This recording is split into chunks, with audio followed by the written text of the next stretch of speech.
In our top story, the Washington Post reports that this past week, tens of thousands of Iraqis surged into the streets in at least a dozen demonstrations across the country, storming provincial buildings, forcing local officials to resign, freeing prisoners, and otherwise demanding more from a government they recently had a chance to elect. At least 23 protesters were killed as Iraqis braved security forces to vent shared frustrations at the nearest government official.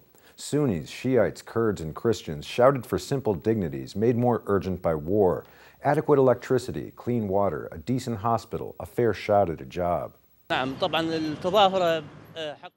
Actually, protest is a normal right for every Iraqi citizen and every citizen in the globe. What happened yesterday, the protesters were treated in an inappropriate way by members of the police and army. 48-year-old Sama Mikhail in Baghdad's Tahrir Square waved a 1,000 dinar note, worth less than $1, toward Prime Minister Nouri al-Maliki's offices. She said, quote, "I have demands. I want to see if Maliki can accept that I live on this. I want to see if his conscience accepts it." The protest, billed as Iraq's Day of Rage, represented a new sort of conflict for a population that has been menaced by sectarian militias and suicide bombers. Now, many wondered whether they would have to add to the list of enemies their own government, whose security forces beat and shot at protesters and journalists and left hundreds injured. 6 people were killed in Fallujah and 6 others in Mosul, and officials and witnesses reported other deaths in 5 separate incidents around the country. The reports attributed most of the deaths to security forces who opened fire.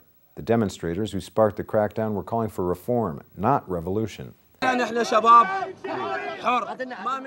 We are free young men, and we are not belonging to a certain ideological movement, but we ask for our simple legitimate demands that include the right of education and the right of decent life. We are educated youths. There are a number of college students among us.